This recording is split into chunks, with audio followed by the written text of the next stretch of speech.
बच्चों, इससे पहले हम लोग पढ़े थे आहार नाल की तमाम संरचनाएं।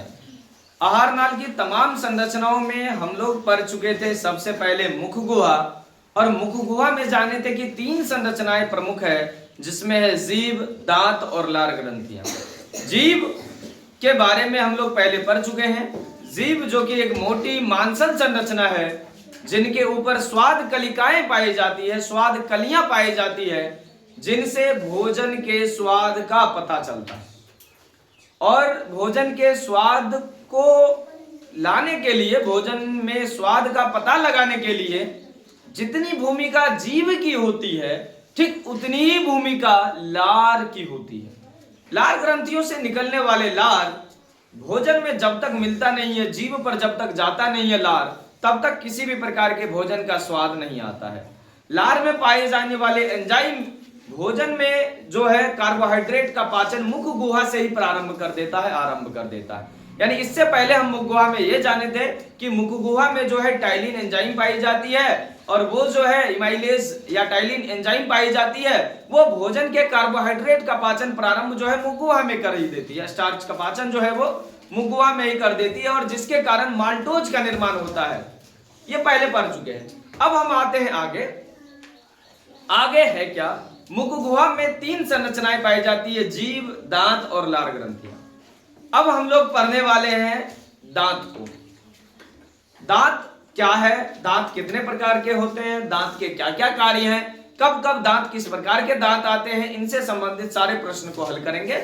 उसके बाद हम चले जाएंगे लार ग्रंथियों में, और लार ग्रंथियों में जानकर हम ये समझेंगे कि ये लार ग्रंथियां क्या है, लार ग्रंथियां कितने प्रकार की होती है, और उसके बाद हम लोग चल जाएंगे ग्रसनी में, फिर ग्रसनी के बाद ग्रासनली में।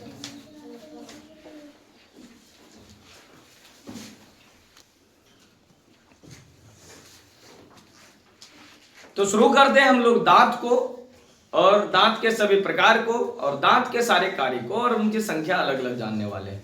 दांत है क्या? दांत एक तरह से कहें तो हमारे पूरे शरीर की सबसे मजबूत हड्डियों में एक है दांत। काफी मजबूत होती है। और दांत के प्रकार क्या क्या है, दांत से जुड़ी हुई तमाम चीजों को आज समझते हैं। सबसे पहले आप देख लीजिए कि दांत जो है भोजन को चबाने और चीरने फाड़ने के लिए दांत की आवश्यकता होती है। बचपन में जो दांत थे वो 6 से 8 वर्ष की उम्र तक जो दांत थे उन्हें दूध का दांत कहा जाता है। बचपन में 6 से 8 वर्ष की उम्र में ये दूध के दांत अस्थायी होते हैं। कहने का मतलब है ये टूट जाते हैं, अस्थायी नहीं रहते हैं, ये टूट जाते हैं, और टूटने के बाद पुनः नए दांत आते हैं। और जब नया दांत आता है, अगर फिर से टूट गया तो फिर दोबारा नहीं आएगा। यानी एक बार बचपन में दूध के दांत टूटने के बाद पुनः दांत आते हैं। यही दांत वयस्क तक, आपके वृद्धावस्था तक रहते हैं। और ये दांत जो दूध के दांत के टूटने के बाद आते हैं, ये दांत जो है अस्थायी दांत होते हैं। तो इस प्रकार तो दांत जो बचपन में उन्हें दूध के दांत कहे जाते हैं, और ऐसे दूध के दांतों की संख्या सामान्यतः 20 होती है। उसके बाद है दूध के दांत अस्थायी दांत है, जो धीरे धीरे समय बढ़ते बढ़ते 6 से 8-9 वर्ष की उम्र में सारे के सारे टूट जाते हैं। उसके बाद एक वयस्क मानव के मुख में कुल 32 दांत होते हैं। जब आदमी बड़ा हो जाता है, यानी दूध के दांत टूटने के बाद जब उनके पास दांत आता है, तो धीरे धीरे प्रत्येक जबड़ों में 16-16 दांत करके एक वयस्क मानव के मुख में जो है टोटल 32 दांत हो जाते हैं। इसके बाद आता है दांत के प्रकार और उसकी संख्या। दांत मुख्यतः 4 प्रकार होते हैं दांत के: कृंतक, रदनक, चवर्णक, अग्रचवर्णक। ये चारों प्रकार की उसकी संख्या क्या है? सबसे पहले है कृंतक यानी कि इंसाइजर, फिर है रदनक यानी कि केनाइंस, फिर है अग्रचवर्णक यानी कि प्रीमोलर्स, फिर है चवर्णक यानी कि मोलर्स। जो कृंतक है उसकी संख्या 8 है। उसके बाद जो रदनक है उसकी संख्या 4 है, जो अग्रचवर्णक है उसकी संख्या 8 है, और जो चवर्णक है उसकी संख्या 12 है। इस प्रकार से 8, 4, 12, 8, 20, 12 करके 32 कुल दांत एक वयस्क मानव के मुख में होते हैं। तो दांत 4 प्रकार के होते हैं: कृंतक यानी कि इंसाइजर, रदनक यानी कि केनाइंस, अग्रचवर्णक यानी कि प्रीमोलर्स, चवर्णक यानी कि मोलर्स। इस तरह से एक वयस्क मानव के मुख में 4 अलग अलग प्रकार के दांत, जिसकी संख्या कुल 32 होती है। केनाइन की बात करें तो केनाइन 4 होते हैं, इंसाइजर 8 होते हैं, प्रीमोलर्स जो है वो कुल 8 होते हैं और मोलर्स कुल 12 होते हैं। इस प्रकार से टोटल 32 दांत एक वयस्क मानव के मुख में पाए जाते हैं और ये अस्थायी होते हैं। किसी कारणवश हालांकि टूट सकते हैं परंतु ये दांत अस्थायी होते हैं। इसके बाद हम लोग जाते हैं लार ग्रंथि में। लार ग्रंथि क्या है और लार ग्रंथियों के क्या क्या प्रकार है इनके बारे में समझते हैं। लार ग्रंथि हमारे गले, मुख इत्यादि जगहों पर लगभग काफी पॉलीयुक्त महीन से महीन 500-600 छोटी छोटी ग्रंथियों से मिलकर बना हुआ है हमारी लार ग्रंथियां। और ये लार ग्रंथियां एक दो नहीं बल्कि 500 छोटी छोटी गांठों, आप कहें तो कह सकते हैं कि काफी ग्रंथि में संरचना है, पॉलीयुक्त भी है और बहुत ज्यादा इस साइड जीव के अंदर जहां मनता कई सारे 500-600 छोटी छोटी गांठनुमा संरचना है जो लार ग्रंथियां मिलकर बनाती है। ये लार ग्रंथियां 3 जोड़े हमारे शरीर में पाई जाती है, हमारे मुख गुहा में पाई जाती है। 3 जोड़ी लार ग्रंथियां हमारी मुख गुहा में है। उनके क्या क्या नाम है इनको समझते हैं। तो इनके नाम है स्पैरोटिड लार ग्रंथि, सबमैंडिबुलर और सबलिंगुअल।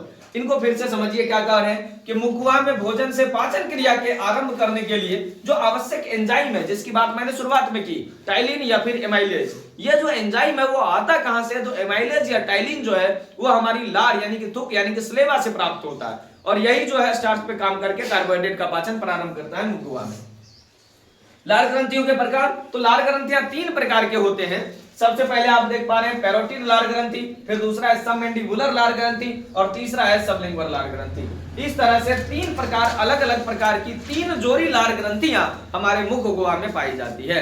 लार ग्रंथियों के बाद हम लोग चलते हैं संरचना नंबर 2 यानी मुख गुहा में पाई जाने वाली तीनों संरचना को हम लोग ने पढ़ लिया। पहले था जीभ, फिर था दांत, फिर थी लार ग्रंथियां।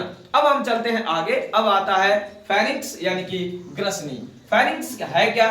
फेरिंक्स जब आप यहां देखेंगे तो कंठ के ऊपर ये सारी संरचना जो है फेरिंक्स कहलाती है, ग्रसनी कहलाती है। और इस जगह पर ग्रसनी यानी फेरिंक्स के पास जब भी कोई खाना आता है तो पहले इस साइड बढ़ जाती है और इस साइड, यहाँ 2 नली अलग आपको नजर आएगा। आप हवा ले रहे हैं यानी कि सांस ले रहे हैं और खाना खा रहे हैं, तो दोनों समय जब आप खाना खा रहे होते हैं तो आप सांस नहीं ले सकते। अगर दोनों काम एक साथ हो जाता है तो आप सरकना यानी कि सरक जाते हैं। यानी कि जब आप अचानक कोई ऐसा खाना खाते हैं जिसमें कि हवा चला जाता है, जैसे सुरक रहे हैं कोई चीज, तो उसके माध्यम से क्या होता है आप सरक जाते हैं। जो खाना जिस प्रकार हवा नाक से निकलती है उसी प्रकार से खाना भी नाक से निकल जाती है। इसको नॉर्मल भाषा में सरकना कहते हैं।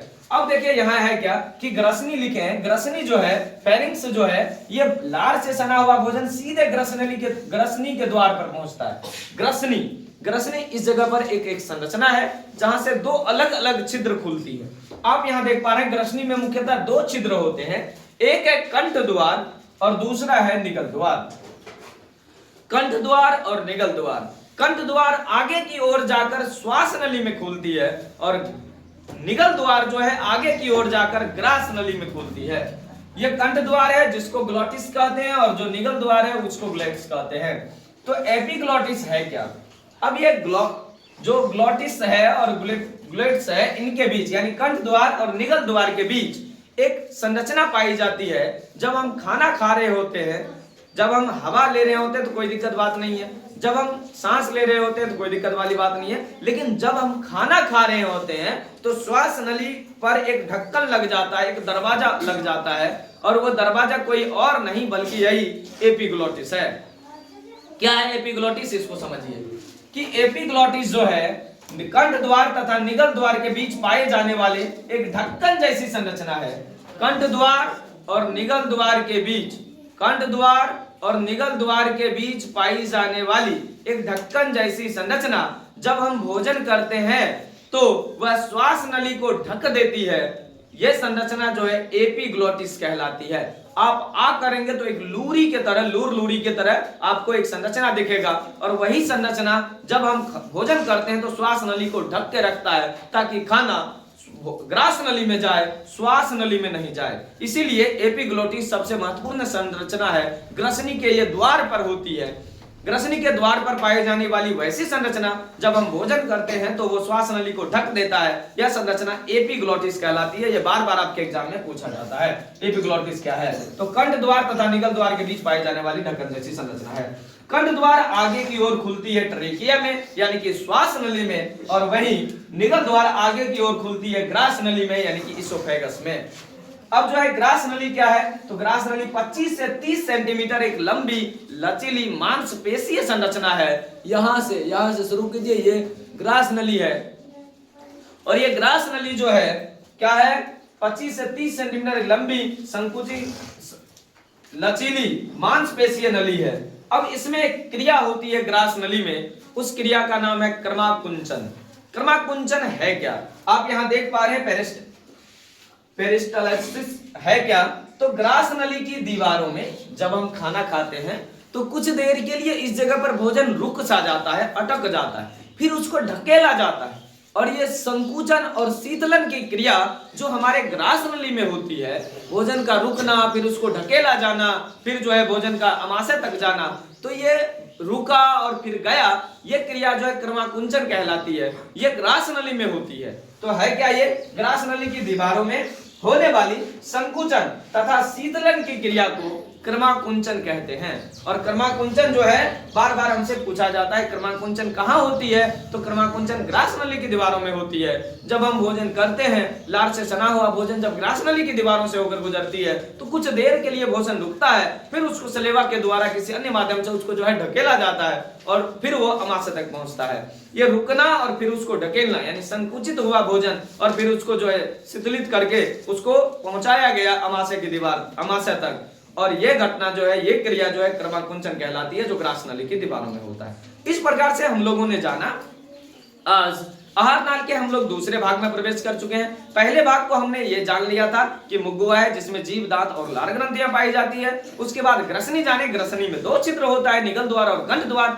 फिर यह जाने की कंठ द्वार आगे चलकर श्वास नली में खुलती है, ट्रेकिया में खुलती है, और वही निगल द्वार आगे चलकर जो है ग्रास नली में खुलती है यानी कि इसोफेगस में खुलती है। फिर ग्रास नली में क्रिया होती है जिसको क्रमाकुंचन कहते हैं। इस प्रकार से आहार नाल के तीसरे भाग में हम लोग प्रवेश करने वाले हैं अब जाके, यानी कि अब हम लोग पढ़ेंगे अमाशय को यानी कि पेट को।